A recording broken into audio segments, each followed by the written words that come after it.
The most popular holiday characters band together to form the greatest group of heroes since the Super Friends. Hello to everyone watching, and thank you for tuning in once again to RealScreenReviews.com and to the YouTube channel We Live Film. I am, of course, movie critic Nick Iacobucci, and our next movie review is The Rise of the Guardians. This newest and last, I believe, production from DreamWorks Animation opened at the beginning of the holiday season on November 21st, 2012, and it features the voice acting ability of Chris Pine, Hugh Jackman, Alec Baldwin, Jude Law, and Isla Fisher. Why don't you guys out there let me know what it is?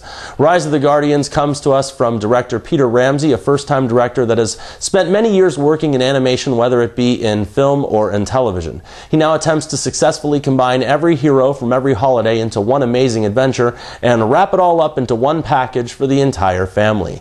This tale tells of Santa Claus, the Easter Bunny, Jack Frost, Sandman, and the Tooth Fairy that come together to fight the common enemy known as Pitch.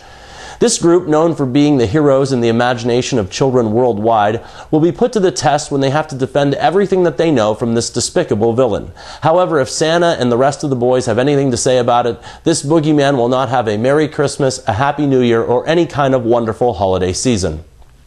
Well, people, when it comes to the Rise of the Guardians, there really is very much to enjoy. However, there are going to be quite a few people that are not going to flip over this movie. It is a very neat concept, using these unlikely superheroes in order to right the wrongs of the world, and I admire the appeal that it tries to give to the adults in attendance. The individual characters work on a singular level. The characters are solid, and taken together on a whole, they worked well enough for me. One of the best aspects of this feature is the voice talents, and Alec Baldwin was just great as Santa, or North as he's called in this film. He kind of reminded me of Tony Soprano because he might be plump and on the chubby side, but he's got the thunder and lightning when it counts. Hugh Jackman and his Australian Easter Bunny was absolutely awesome, and Isla Fisher was good as Tooth. Now, I have heard some people criticize the voice work of Chris Pine as Jack Frost, and I completely disagree with this because I thought that Pine gave the film quite a bit of heart.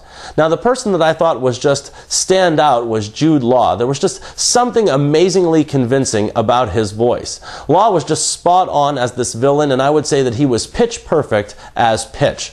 Now, let me see some other compliments when it comes to The Rise of the Guardians. Well, I can wholeheartedly say that this film is ridiculously good looking, and the 3D was just simply amazing. I kept thinking about the last Madagascar movie from this past summer because just as in that film, this Rise of the Guardians threw every kind of 3D trick that they could at you.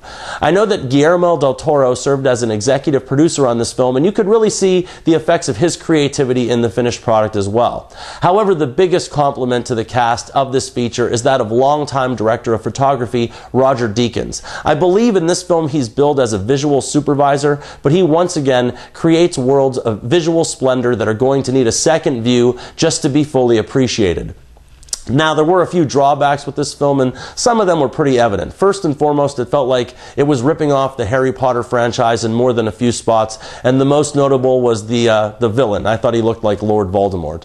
The dialogue was definitely lacking in many spots, and what else was lacking was humor and or jokes. This movie just had too much of a serious tone, and it really needed to lighten up on itself.